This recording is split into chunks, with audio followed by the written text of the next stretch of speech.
Awesome. I think we're live. I think we're live. So as people are coming in, I see them filtering now. We're going to go ahead and we're going to start shortly. But as you are coming into the webinar, do us a favor. Down in the chat, you should see the little chat icon in Zoom. Why don't you put where you're calling from today, just so we can see who is joining and where in the world you are calling from. I love that. I'm going to have to practice my Scottish accent for this one, Keith, and make sure that I'm speaking clearly because I think we've got a few folks coming in from the US on this one, but hopefully we should be all good. I don't know if I ever told you this story, but when I first joined Sourcewheel 2.5 years ago, and we were growing out our US business, for a while the team had to use subtitles until I learned how to speak a little bit slower. So it wasn't so much the accent. I think it was the pace at which I spoke. So I've got a little bit better over the years, but it's not always been perfect, man. Well, I love it. You've got one of my favorite accents ever, but so it's good. I'll take it. I'll take it. All right. It looks like Sarah, if you're on, it said the chat's disabled. So I don't know if you're able to turn that on for them. If not, maybe we could have them throw in the Q&A. Yeah, that works. We'll try and get that sorted out. So as people are filtering, I did ask to go and put where you're calling from in the chat, but it seems like the chat might be disabled.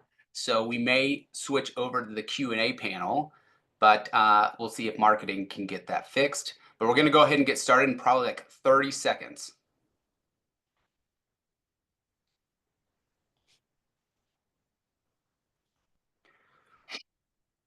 Take a sip of water.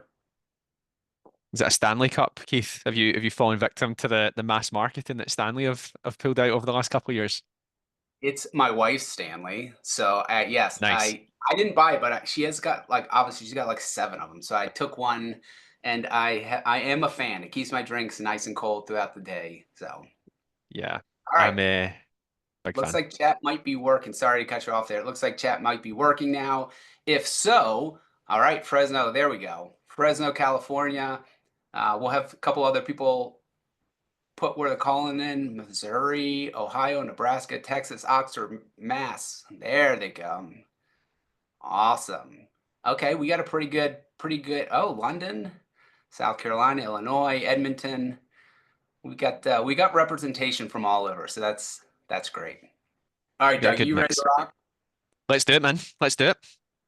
All right, I'm looking forward to this. And obviously we've been working on this for a while, so I'm super excited. Let me go ahead and make this look a little bit better here. Bullhorn plus source whale equals a heart, right? So I'm super excited Love it. about this webinar today. For everybody that's joining, it's important to know we've got 2 bonus giveaways today. Okay, so the first bonus everybody's going to get, regardless of if you stay the whole time. If you get bored and you want to leave, you're still going to get it, right? Or if you registered, you'll get it. Bonus number 2, you have to stay until the end, and you'll see as we get there. I'd highly recommend staying. It's pretty awesome giveaway. It's not like a squishy bull or a bullhorn or a Sourcewell swag, which is awesome, but it's a little bit more high value than that. So make sure you stay to the end. Now, before we kick off, my big promise, yeah, maybe the Stanley. It's not the Stanley, but potentially, Joel. My big promise to you for this webinar is that everyone will leave with some tactical tips and information that you can implement today without buying any additional Bullhorn software or Sourcewell. We're going to give you a DIY templates ready to rock to get started. So I'm super excited. If you are in a selling role, I think it's going to be super helpful. All right, couple of housekeeping items. This session is going to be recorded, and we are make sure we'll send this out with the different resources. You're going to be muted for the most part, but we are at the end. We're going to go ahead and we're going to open up to questions. So we'll save probably like 10 minutes at the end. So if you've got questions throughout, go ahead and put them in the Q&A channel, and we'll get to them at the end. If we don't get to all of them, we will follow up via email because we've only got 45 minutes. All right, quick introductions. For those that I've not met, my name is Keith Waitman. I've been with Bullhorn Surprisingly, for 12 years, they've kept me around long enough that I've been super blessed to land here. I love where I'm at, and I'm joined by my friend and probably got the best accent that I've ever met. Dougie, I'll let you introduce yourself real quick. Thanks, man. I appreciate it. So yeah, hey everyone, my name's Dougie Lone. I'm the CRO at Sourcewell. I've been in the recruitment and staffing industry now for around 12 years. So worked as a recruiter, sales rep, hands-on for a few years, and then moved into recruitment technology around 8 years ago, and I've been with Sourcewell now for around 2.5 years. Sourcewell is the business development and candidate sourcing platform. So we help recruiters leverage AI and automation to essentially book more meetings with clients and candidates. I think, Keith, you've also not described yourself as the whiteboard guy from LinkedIn. And I love the fact that you've got the pen out and you're making it happen on this one as well, man. I thought I'd bring out a little bit of my crappy doodles, but I love it. keeps them Always here for engaged. it. Yeah, keeps them engaged. So that's Dougie and myself, but we're gonna throw up a quick poll because we know where people are calling from, but we got a poll to see the roles of the different attendees. So if we could put the poll up now, all right, and tell us what your current role is, because we want to see what types of people that we are talking with. Go ahead and give it another couple seconds for you to fill that out.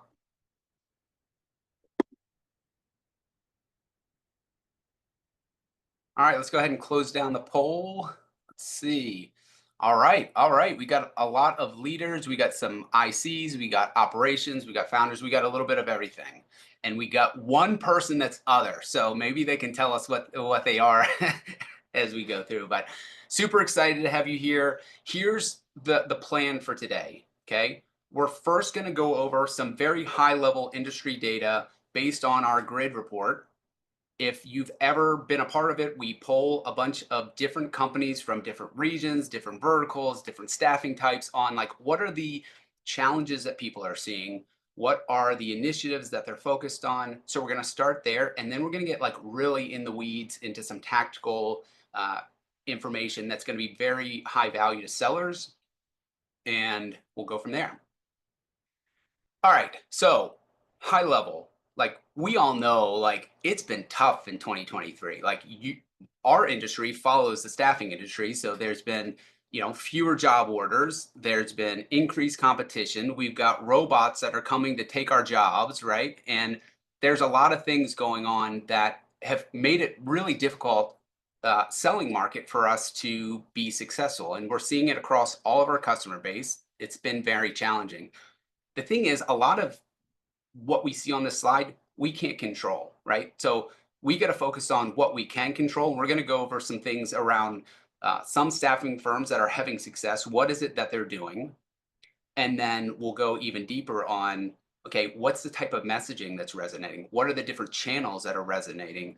How do I put together a cadence and framework to be able to break into these new customers and verticals? That's what we're going to talk about as we get further in there. Dougie, would you say you're feeling the same thing with your customer base as well? Yeah, 100%. And I think it's not just stuck to like one geographic region. We obviously work with clients across the UK, the US, Europe, and some in Asia as well. And I think everybody has kind of felt some of these headwinds. I think there are obviously pockets of organizations that are, like you said, able to kind of break through that noise. But I think overall it's been a pretty tough market. And but I'm hopeful that 2025 is going to be a nicer ride for everyone. Yeah, but you guys are positioned great because everybody right now has a focus on winning new business. And that's really where part of the combination of Bullhorn, automation, and Sourcewell really play a big piece, which we'll talk 100%. more about as we go through. So we're in this very unique market. We're in both a candidate and job short market, right? Typically when there's a recession, there's, it's an inverse relationship between candidate and job availability. We're right here. We're like in this weird spot where it's like, what's going on? It's making it even more difficult uh, to find open jobs and find candidates that actually are fit for the limited amount of roles that are there. So one of the first questions we asked in the grid survey was what our customers were seeing was the biggest challenge to win new business in 2024. So before we show what the rest of the customers were seeing as challenges. We're going to throw up another poll and get everybody to put what their biggest challenge right now to winning new business is. I think Keith, just on that point, whilst that's pulling together as well, like the candidate availability thing has probably been the biggest shock that I've heard from the customers that we work with because, you know, when they do break through and they have the conversations with clients, they're able to secure those job orders. They've kind of maybe assumed that the candidate piece would be the kind of slightly easier part. But I think a lot of that is driven by the economic uncertainty, right? You've not got candidates that are wanting to make that move for maybe a 2, 3, 4, 5% salary bump. Because at the end of the day, we've just come out a period of time where there's been crazy salary increases, right? You're moving for 20, 30, 40%. And now people want to like find a home and stay in it and stick with it for a little while longer. So I think there's a combination there on the, and I know this webinar is not for that, but on that candidate piece as well, and how we can encourage them to come through. Yeah. Yep. I'm totally on the same page. Totally agree with you. The poll results are very interesting. So they actually the biggest was hiring freezes, lack of budget from prospective clients, which you will see here on the next slide is exactly what all of our other customers were saying. So let's just jump to the other slide here. All right, so you can see hiring freezes, just like what was in the poll. It was the biggest challenge everybody's saying. It's like it's hard to get when customers aren't willing to spend the money because projects are being put on hold. They're waiting to see how things pan out. One of the other things in there was the inability to reach clients, which we're going to talk about how we can get some practical cadences and sequences that are having results based on 80 million different outreach data points that Dougie's going to walk you through, which is super interesting to me because I'm a data nerd. It's good to follow the data. What works, like go double down on it. So super excited to dig into that. But again, the poll results are very, very much similar. All right, next poll, get ready. So the other thing that we asked is, what are your top strategic priorities for 2024 at this point? But for this group, we want to know what you're focused on for 2025. Like we're at the end of the year, we're about to wipe the slate clean, we're starting fresh. What is the focus strategically for each of the organizations?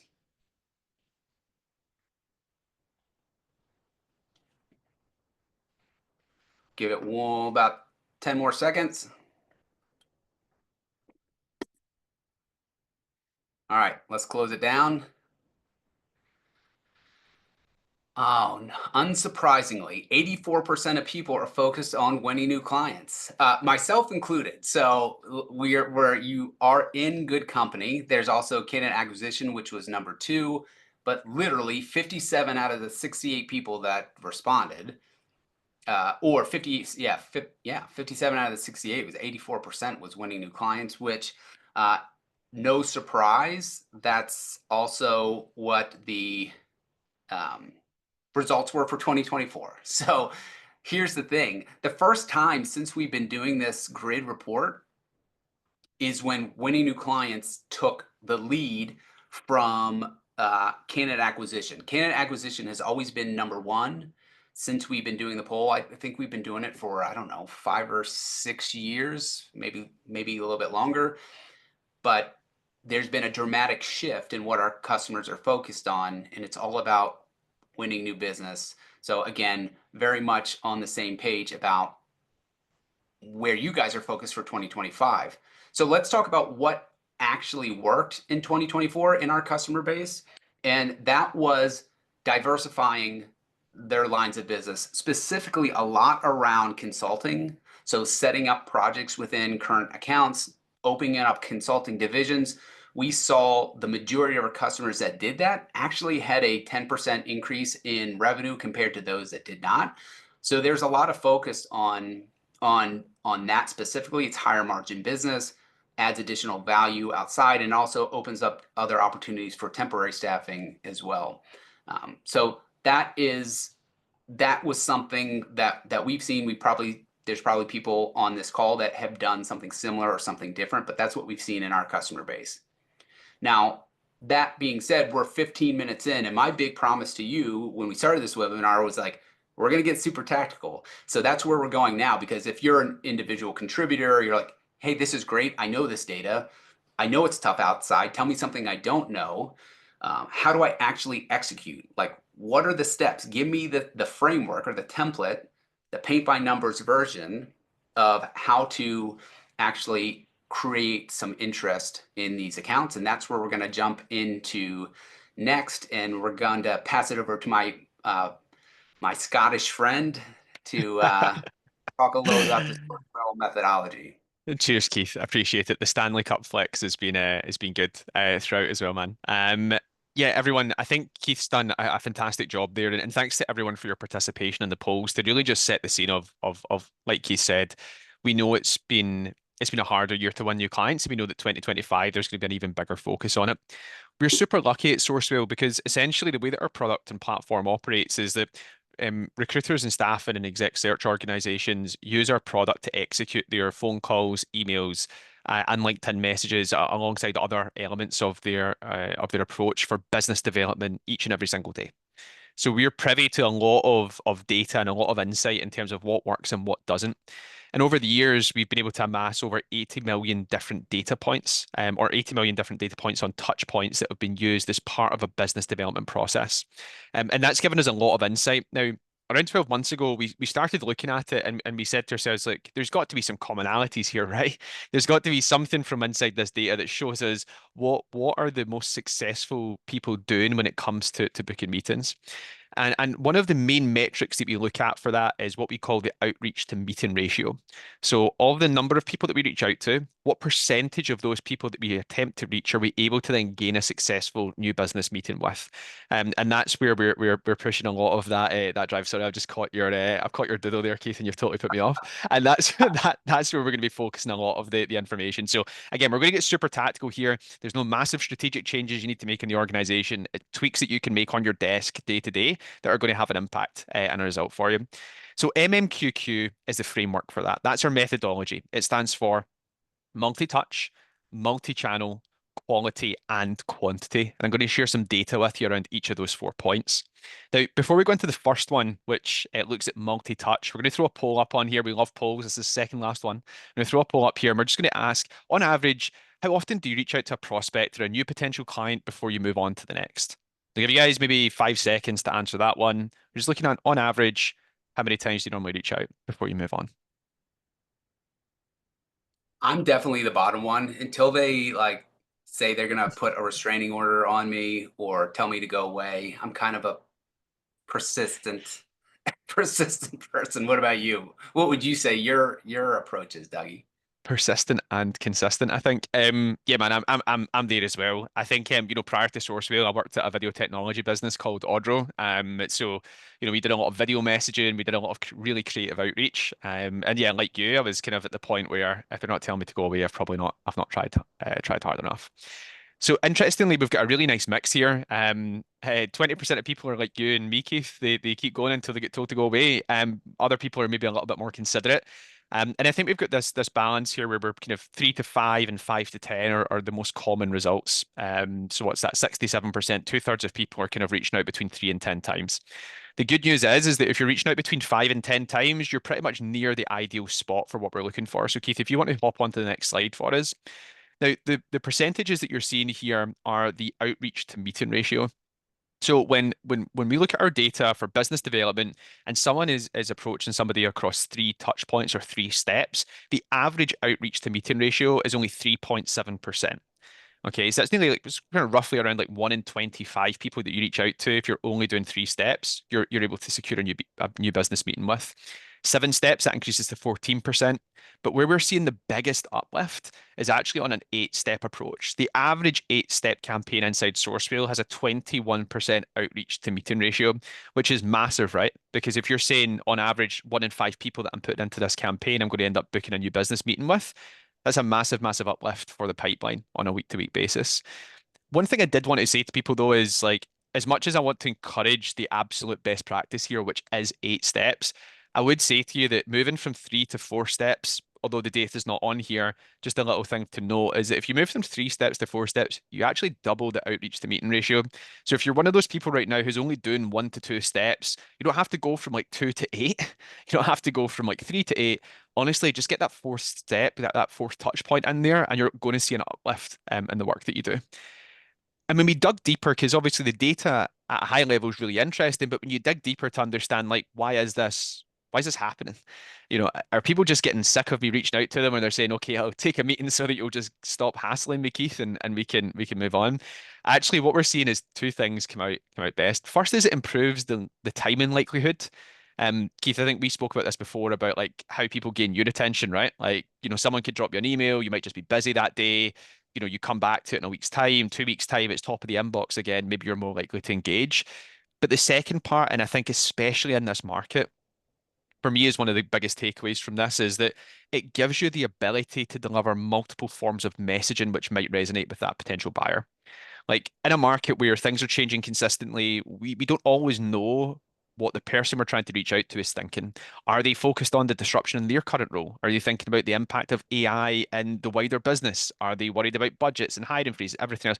We don't know what their priorities are necessarily all of the time. So by reaching out to somebody over 8 touches, what we're doing is having the ability to put different forms of messaging in front of them at different times and hoping that each of those may resonate. Yeah, Um, yeah. Just to add there, one really simple way to go from one touch, two touches to 5 or 6.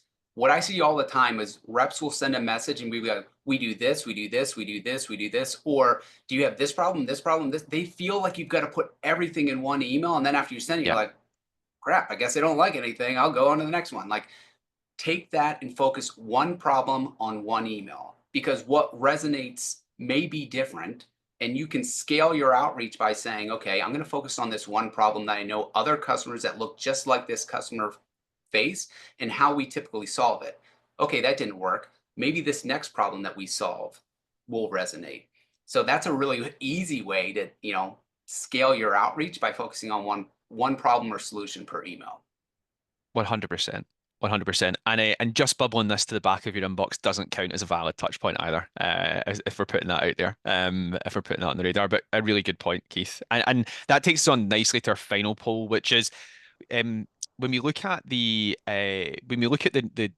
number of touches, we want to combine them with different channels as well. I'm going to share some stats with you on what worked and what was most effective in 2024. But question for you guys right now is, what channel do you think booked the most new business meetings in 2024? So we're in this new market, age of AI, automation, digitalization. The robots are coming, as you said, Keith. What channel do we think is proven most effective? This will be an interesting one. Yeah, for sure.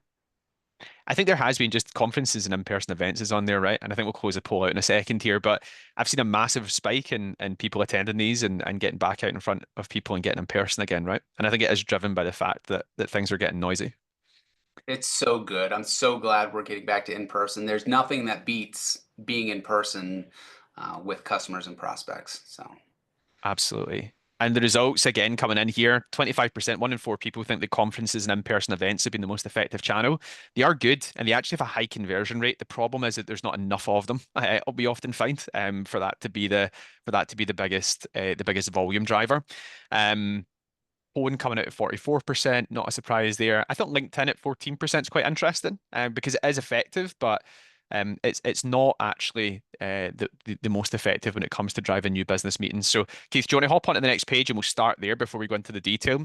So, if you look at the very bottom bullet point here, actually what we saw throughout 2024, and we know that there's still 3 weeks to go, so we're not giving up the ghost yet, but 66% of new business meetings that were booked via Sourcewell were confirmed via a phone call step. Now, I just want to be super clear with you on this one because not only is that really, really impressive, actually, the key thing here is that most often, or more often than not, sorry, that phone call was a follow-up call to a previous piece of content. So it was a follow-up to a LinkedIn message that had been sent, or an email that had been sent, or a video message, or someone that had been met at a conference, or whatever it might have been. So we're not saying here that what you just need to do is pick up the phone and make hundreds and hundreds and hundreds of phone calls. What we are saying is that if you're going to take a multi-touch, so 3, 4, 5, 6, 7, 8 step approach, and you're going to do that across multiple channels, so not just email, which we'll talk about in a second, you should be doubling down on making sure that the phone is one of those additional channels that you're using, um, because it's yielding some of the strongest results that we're seeing in the market at this moment in time. Keith, did that surprise you? I know we did a bit of prep on this, right? But I think when we were talking it through, you know, we talk about the phone's effectiveness. Obviously, there's a lot of creativity out in the market. Where's your head at with that one? It didn't surprise me. One, because with the rise of AI and automation, like the amount of spammy emails are being sent, like what my inbox is now compared to like 2 years ago, it's wild. And I can Yeah, tell when I'm getting an AI email. Like I'm in sales. I know. Sometimes that maybe I get fooled, but for the most part, I know. But that's what we were talking about yesterday is I get reached out to by sales reps all the time. And the reps that get a meeting are the ones that have sent me a message, they've called me, they've left a voicemail, which is the lost art of sales. I don't know why salespeople don't leave voicemails. Every salesperson that has left me a voicemail has gotten a meeting. They haven't gotten a call back. A voicemail isn't to get a call back. They're not going to call you back, but it is to start to humanize yourself. It puts a voice to all the outreach. It's another touch point, and it can drive you back to another piece of content like, hey, no need to call me back, but I did send you an email. The title is next year. I'll follow up with you there, but I just thought I put a voice to the name that's reaching out. I'm telling you, like, if you want to have success in this environment, you can't be single channel. You've got to do LinkedIn, you've got to do phone, you've got to do email. And you'll find some people will respond better to different mediums, and you don't know that out of the gates. That's why you have it all in your toolkit. Be good at all of them. 100%. And you're bang on, and the data shows that as well, right? We know that outreach to demo ratios, outreach to meeting ratios, sorry, are much higher on a two-channel approach versus one, and three channels you're almost doubling. The results are just over doubling it, which again, to your point, is we've got to find people where they live. Some people pick up the phone and some people don't. Some people are cool with their inbox and they've got the inbox zero game and they read things and they go through it, and some get approached more than others. And again, I think especially in the recruiting and staffing game, we use LinkedIn a lot. I use LinkedIn a lot because my customers live on LinkedIn, so that's where I play. Um, but not all of our customers live on LinkedIn, right? So that's another thing as well. I think we can be quite heavy on the LinkedIn piece and sometimes neglect other channels. I'm super Yep. conscious of time, and I want to make sure that we give people what they want. So I'm going to fire through this quality piece with you, Keith, and kind of give you some insights here. Um, we speak about trying to get the attention of people. I think sometimes like marketing candidates or spec and CVs or whatever you call it in your business, I think can get a lot of hate, right? It's like, hey, we're just going out there and we're just taking a good candidate to market, and that's not really driving long-term repeat business. The reality of the situation is in this market, we just want to spark a conversation with someone. And we see from the data we've got that marketing candidates is still a winner. It still does spark conversations with clients. What you do when you have that conversation and how you take that conversation about one good client, one good candidate, sorry, and turn it into a conversation about their plans for 2025 and everything else. That itself is a craft and a skill that has to be honed. But a good candidate being marketed out to, in a really targeted way still gets attention. And the two data points we have on this is if you have that message less than 200 words and with between 3 to 5 bullets in it highlighting the experience, you're typically generating the best interest rates. The second and third parts I think tie in really well, and we're going to make sure that you guys have this as part of the giveaway, which is to take a problem focused approach. Again, make the conversation more about the problems that are being faced by the person you're reaching out to, less about the work that you do on a day-to-day basis. Like, hey, my name's Keith. I'm an expert recruiter in X, Y, and Z. Like, boom, deleted, right? I'm stopping right there. No offense, Keith. So we've got to be talking more about the client or the prospect and how they're going with that. And those email frameworks are going to help you with it as well. Creating a call structure. Again, we've got an episode that we're going to link for you guys on this, which is around making sure that when we are doing those outbound calls, we don't have to have like a nailed down script that we follow word by word, but by having a structure that helps us get through that first 30 to maybe 45 seconds that talks around the problems that might resonate. We're going to be able to have something that's repeatable and predictable and is likely to generate better results for us as well. And the final thing I want to say is just making sure we're getting creative. Like two things that we encourage a lot of our customers to do that generate results. The first one is multi-thread. If I'm reaching out to the organization, I don't necessarily just have to go for that one individual within that company. I can reach out to multiple. So if I'm reaching out to Bullhorn, I might reach out to Keith. I might reach out to Mike. I might reach out to Sean. I might try and get in front of all three of those people at one time. But where we've seen some really good success on this is actually using other individuals within your organization at a senior level to also support that outreach. So could your CRO approach their CRO? Could your CEO approach their CEO? And getting everybody into this mindset of winning new business in 2025. If that's your core focus as an organization, then everybody should be playing their part on that.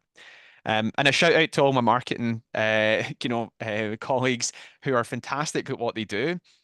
But when you're doing personalized outreach in 2024 and 2025, you need to be avoiding marketing style content. And you know the one I'm talking about, where it's written with a lot of adjectives, it's quite long, it's typically promoting and advertising something. You kind of really want to avoid that if you're really wanting to gain the attention of people. Again, the key here is to try and appear as human as possible when there's a ton of marketing emails going out and a ton of AI generated content. You kind of just want to sit somewhere nicely in the middle. Anything you'd add to that, Keith? I'll try to go through that fairly quickly. I don't. I mean, I think you covered all the high level. We'll go through this last one and then we'll talk about the bonuses and take some questions. Love it. Excellent. So, a couple of final points to you here. Volume often is a key. So, again, analyzing the data, when we look at our most successful users in the product, they're not people that are going out there and saying, hey, I'm going to go and blast 100 people a day. I'm going to go and, get in touch with 150 prospects a day or whatever it might be. They're the ones that are actually saying, I'm going to reach out to between 5 and 7 new prospects every day. Because bearing in mind, those between 5 and 7 people are going to get an approach from me across 3 channels, across 8 different steps. So that's a really manageable way for me to do that, and it ensures that I've always got the pipeline healthy. And I think that's something that we need to bear in mind here is we're not trying to go out there and do something mass volume and mass market. We should also be looking at things like, and Keith, a bit of a plug here for you guys at Bullhorn, but tools like Bullhorn automation that can automate a lot of the administrative work that we're doing day to day as staffing individuals or people within the recruitment space. Because if we can automate more non-revenue generating activity, that administrative work that Bullhorn automation can help with, that's going to free up more time for me to focus on the company's number one priority, which is winning new clients and winning new business. And I think the final piece on this as well is you do need to do when you find something that works, got to do a lot of it. I think there's this thing where we talk about this, it's all about the human touch. And I get that, but you can still have the human touch, do things well, and do them often. I think sometimes we'll speak to organizations or businesses who are saying, hey, we've got this system that works, but I can't get my guys reaching out to more than a couple of people every day. And the excuse that we get is, oh, it's because I want to add the human touch. Don't let people hide behind that. Show them the way to add that human touch, but still reach out to between 5 and 7 new prospects every day and following that multi-touch, multi-channel approach.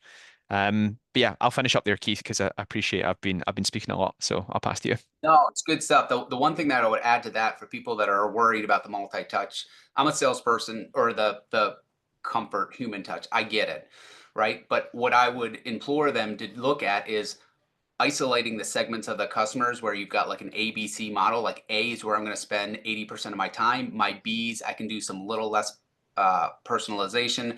And then my C's, which are like probably low fit prospects, but I still want to get out in front of them in case there's that, 20% chance they want to buy from us. Automate that. Automate that piece of it where you focus on top of funnel for those A prospects. 100%.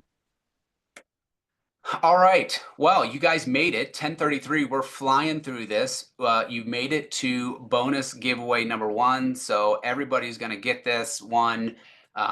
This is the DIY approach that I mentioned at the beginning. We're going to give you a top performing multi-touch business development cadence that Dougie's team put together based on the data that they saw. So how that cadence works around emails, I'll show you an example of it. Calls, touches, the sequences, how many days apart that they're seeing.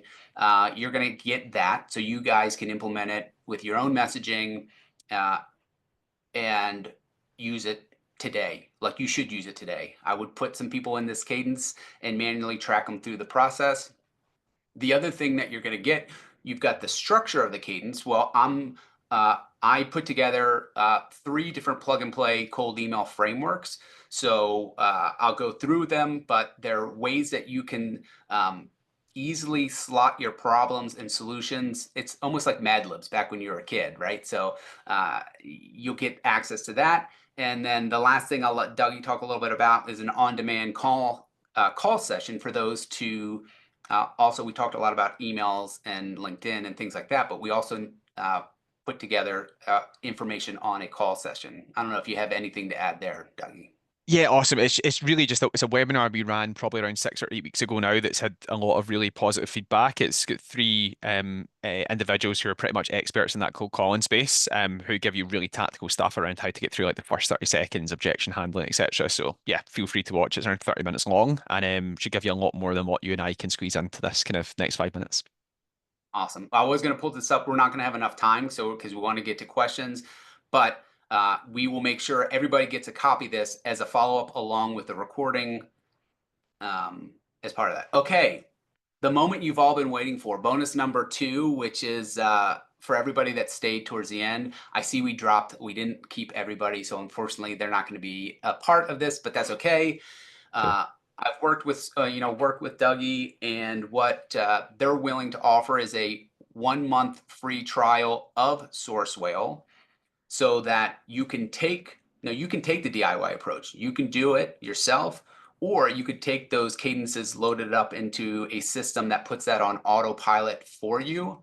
And as part of that, you get a full cadence builder. You get the ability to add people from LinkedIn into a cadence, which I know everybody on this phone, if you're selling staffing recruiting, the biggest thing I hear is like, how do I get people from LinkedIn to Bullhorn? If there's not a job, how do I, reach out to them sales wise? This is the answer. There's an email AI assistant coach to help say, hey, that email's probably too long, or you might want to take these words out because our data shows this is going to get a better result. There's also, for those people that are struggling with the message, they've got an AI message builder that will build it directly for you to get you 80% of the way, and then you can tweak it from there. And then you also have analytics on the back end to say, okay, is this stuff actually working? And what are the cadence that are working the best? How do I scale it across my team and double down on what's working? So anything else did you would add, Dougie, or did I do an okay job of I think you can come and work at Sourcewell anytime you want, man. I think you nailed it. Okay, so here's how you can enter, because this is going to be a random drawing that we're going to do. So if you're interested in getting a 1 month free trial, I will throw in a Stanley as well, Joe. I will throw in a Stanley, which I'm running out now. I need to get some more water in here. All right, so how you can get in the drawing in the chat now that everybody has access. You need to comment BD. B is in boy, D is in dog.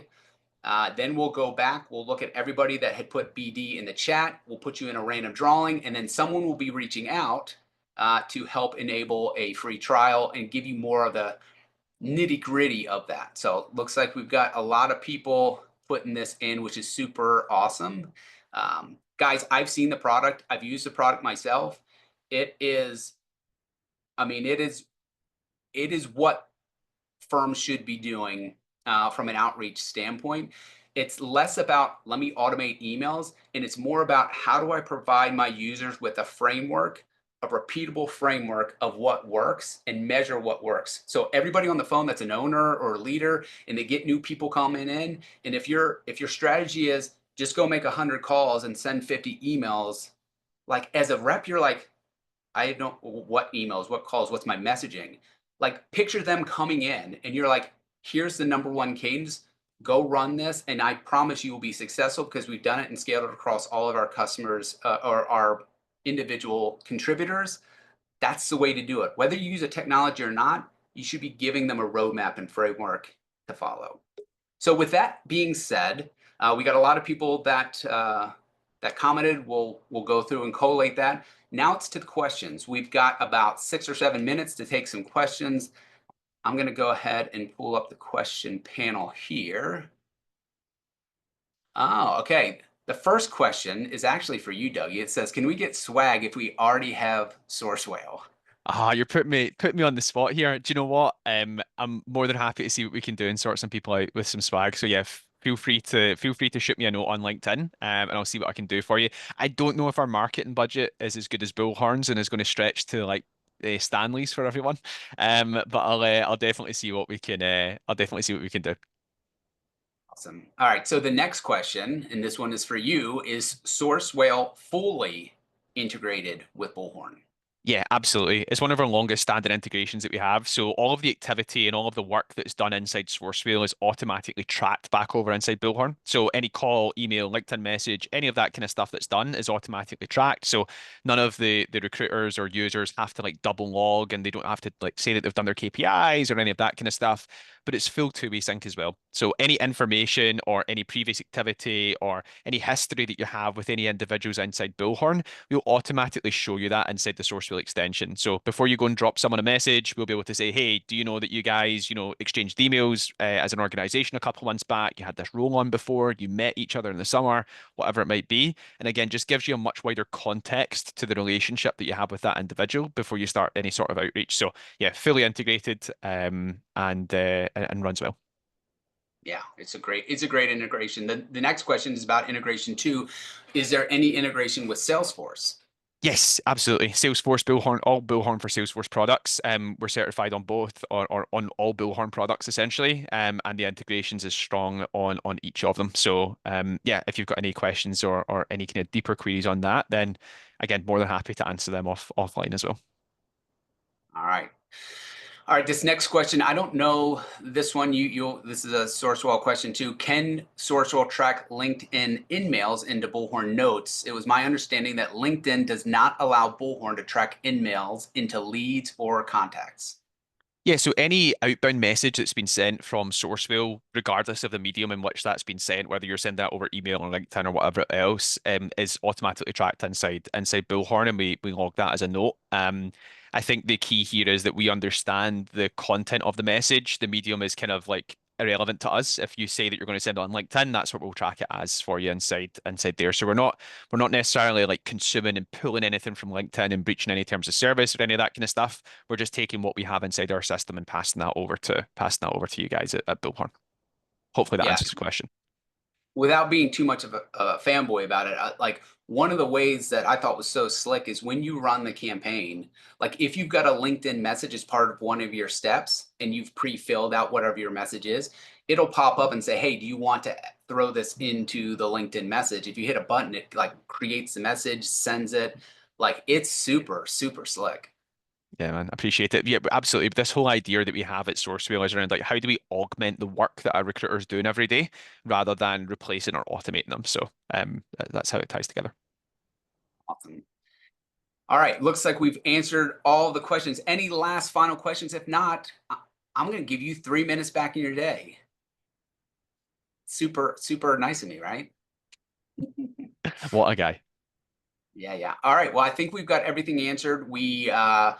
Thanks everybody for joining. We really appreciate it. We know how busy it is at the end of the year, so we really appreciate this. We'll make sure you get all of the bonus takeaways that we talked about in your email, and then we will also follow up on the bonus giveaway to winner. Amazing. Thanks, Keith. Thanks everyone for joining. Thanks, everyone. Bye.